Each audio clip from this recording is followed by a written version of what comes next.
La cultura tiahuanaco es reconocida por los estudios andinos como uno de los precursores del Imperio Inca.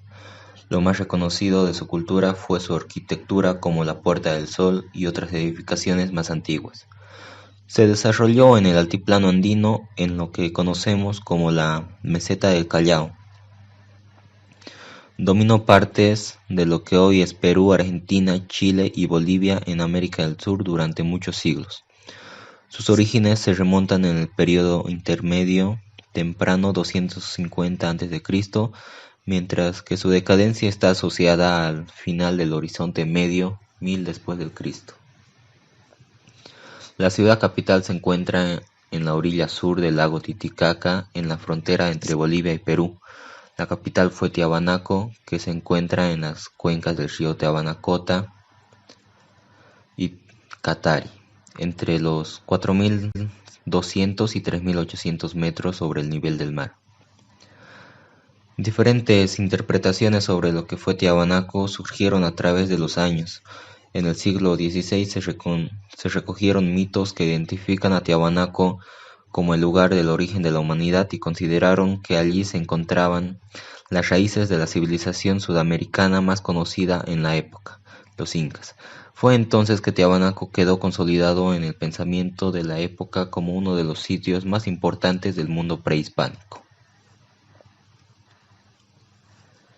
Políticamente, la cultura tiahuanaco fue un teocrático que no utilizó la fuerza militar en sus conquistas territoriales. Hacia los años 400 y 500 después de Cristo, Tiahuanacotas refuerzan su poder religioso concentrando el culto en la ciudad de Tiahuanaco, ampliando su dominio territorial hacia la costa por el occidente y el bosque tropical por el oriente. Su economía se basó en la agricultura lacustre y fluvial, en la ganadería de camélidos. Dominaron diferentes pisos ecológicos para obtener productos de otras regiones naturales que no podían producirse en la meseta del Callao.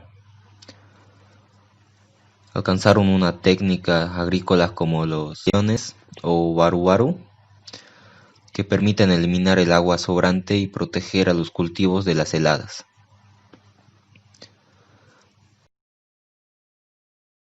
En cuanto a su religión, la vida de sus pobladores giraba en torno de ritos y ceremonias, siendo un pueblo básicamente agricultor.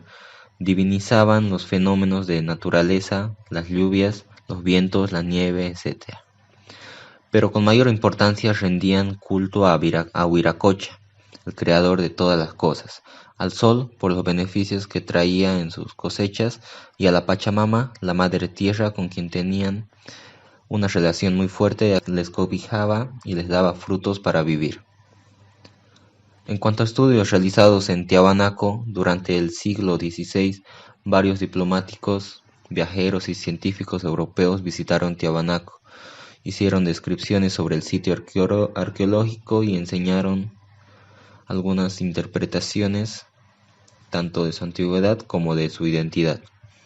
El primer estudio en llegar a las ruinas de Tiahuanaco y hacer una descripción detallada fue el cronista Pedro Ciazza de León en el siglo XVI.